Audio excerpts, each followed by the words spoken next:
আমাৰ এটাই দাবী থাকিব, বিনা স্বাৰ্থে আমাৰ শৃংখল চলিহাক তথা এই শংকৰজ্যোতি বৰুৱাক আমাৰ অসমীয়াৰ স্বাভিমান জাতিৰ হকে মাত মাতি অহা সংগঠন হিচাপে তেখেতে আছুত এটা সময়ত প্ৰাক্তন সাধাৰণ সম্পাদক হিচাপে কাৰ্যনিৰ্বাহ কৰিছিল।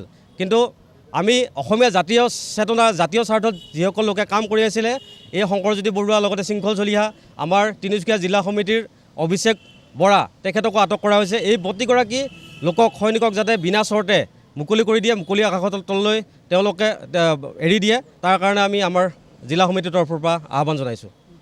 সমগ্ৰ অসমৰ লগতে আজি আমি দৰং জিলা সমিতিয়েও আজি আমাৰ মঙলদৈ সদৰ থানাত যি মিণ্টু শইকীয়া নামৰ BN-সিং পেট্ৰল পাম্পৰ যিজন পৰিচালক, এই পৰিচালকজনে যেনেধৰণে আমাক বীৰ লাচিত অসমক সমগ্ৰ অসমীয়া জাতিৰ অসমীয়া ৰাইজৰ মাজত হেয় প্ৰতিপন্ন কৰি তেওঁ যি 7 কোটি টকাৰ লেনদেনৰ ধন দাবীৰ দৰে এটি ভুৱা অভিযোগ সংবাদমেল যোগে তেওঁ জনাইছিলে। সংবাদমেল যোগ পাতি তেখেতে সমগ্ৰ অসমীয়া সমাজৰ মাজত আমাক হেয় প্ৰতিপন্ন কৰিব বিচাৰিছিলে।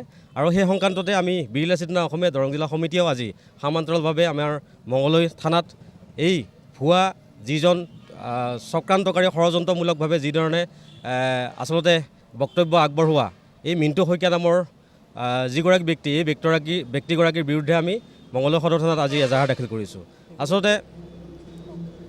আচলতে এটা পেট্ৰল পাম্পৰ পৰিচালক যিগৰাকী তথাকথিত মিণ্টু শইকীয়া, এই মিণ্টু শইকীয়া নামৰ ব্যক্তিগৰাকীয়ে আমাৰ বীৰ লাচিত অসমক অসমীয়া ৰাইজৰ মাজত অসমীয়া সমাজত যেনেধৰণে আমাক ষড়যন্ত্ৰমূলকভাৱে সংগঠনটোক যি বদনাম কৰিবলৈ এটা ৰচনা ৰচিছে, এই ৰচনাটোৰ বিৰুদ্ধে আমি সমগ্ৰ বীৰ লাচিত অসমৰ প্ৰতিজন সৈনিক আজি জাগ্ৰত হৈছোঁ, সজাগ হৈছোঁ।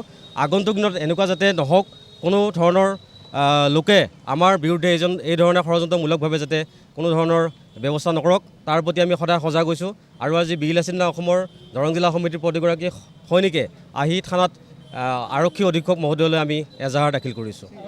লজ্জানত কথা, খুব দুখ পাইছোঁ, আমি দুখ প্ৰকাশ কৰিছোঁ। যাক এৰেষ্ট কৰিব লাগিছিলে কাক আৰু এৰেষ্ট কৰিছে কাক, এইটো এটা প্ৰশ্ন আছে।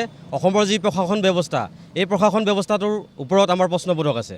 তেওঁলোকে আমি ইমান ঠাইত প্ৰতিখন জিলাই এজাহাৰ দাখিল কৰাৰ পিছতো এৰেষ্ট কৰিব লাগিছিলে, আটক কৰিব লাগিছিলে যিগৰাকী ব্যক্তিক, আৰু তেওঁলোকক এৰেষ্ট কৰিব নোৱাৰি আমাৰ যিগৰাকী সৈনিক অসমীয়া জাতি মাটিৰ স্বাৰ্থত কাম কৰি অহা যিজন আমাৰ অসমীয়া স্বাভিমান, আমাৰ বীৰ লাচিত প্ৰতিগৰাকী সৈনিকৰে আৱেগ, এই আৱেগ শৃংখল চলিহাক আজি ৰাস্তাৰ পৰা তেখেতক আটক কৰা হৈছে।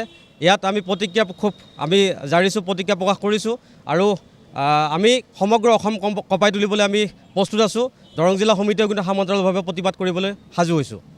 এই ধৰণে যিটো জাতিৰ স্বাৰ্থত ওলাই অহা যিসকল লোকক এই প্ৰশাসন ব্যৱস্থাটোৱে, বৰ্তমানৰ চৰকাৰখনে যিধৰণে ৰাস্তাৰ পৰা আটক কৰে কোনো ধৰণৰ ন'টিছ নোহোৱাকৈ, এই ন'টিছ নোহোৱা কাৰ্যক এই ধৰণে আটক কৰা প্ৰতিগৰাকী জাতীয় চিন্তকৰ হৈ আমি যাতে আগন্তুক দিনত কাম কৰি যাব পাৰোঁ, আৰু সংগঠনটোৰ মান মৰ্যাদাৰ খাতিৰত যাতে আমি প্ৰতিগৰাকী সৈনিকে আগন্তুক দিনত কাম কৰি যাব পাৰোঁ, তাৰ কাৰণে আমি প্ৰতিবাদ কৰিম।